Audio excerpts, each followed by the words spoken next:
Good evening. Welcome back to Daily Psalms. It is Wednesday of our second week. This evening we have two Psalms. One, Psalm 48, which is a beautiful psalm of praise about who our God is, and Psalm 4, a psalm of crying out to the Lord in a time of need, and a proclaiming that we put our trust in our God to protect us and to give us the joy that we need.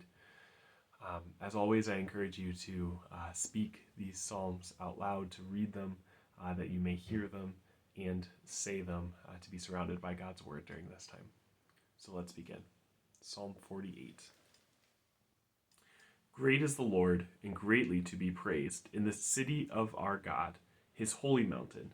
Beautiful in elevation is the joy of all the earth. Mount Zion in the far north, the city of the great King. Within her citadels God has made himself known as a fortress. For behold, the kings assembled, they came on together. As soon as they saw it, they were astounded. They were in panic, and they took to flight. Trembling took hold of them there, anguish as of a woman in labor.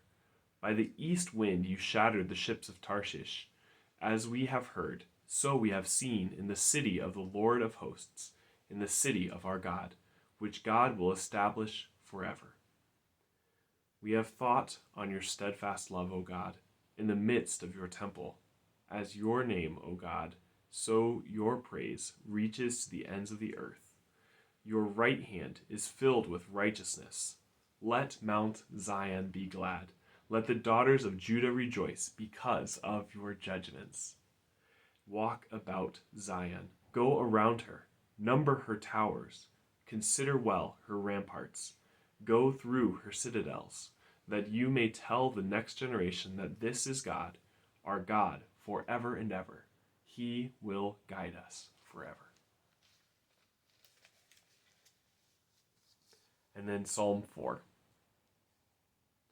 Answer me when I call, O God of my righteousness. You have given me relief when I was in distress. Be gracious to me and hear my prayer. O men, how long shall my honor be turned into shame? How long will you love vain words and seek after lies?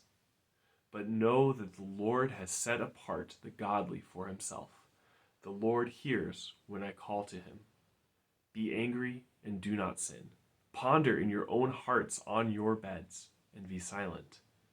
Offer right sacrifices and put your trust in the Lord. There are many who say, who will show us some good? Lift up the light of your face upon us, O Lord. You have put more joy in my heart than they have with their grain and wine abound. In peace I will both lie down and sleep. For you alone, O Lord, make me dwell in safety. God has done amazing and glorious things, and we can look to him and praise his name. And in our times of trouble, when we feel shame instead of honor, we can look to God and trust in him. Amen.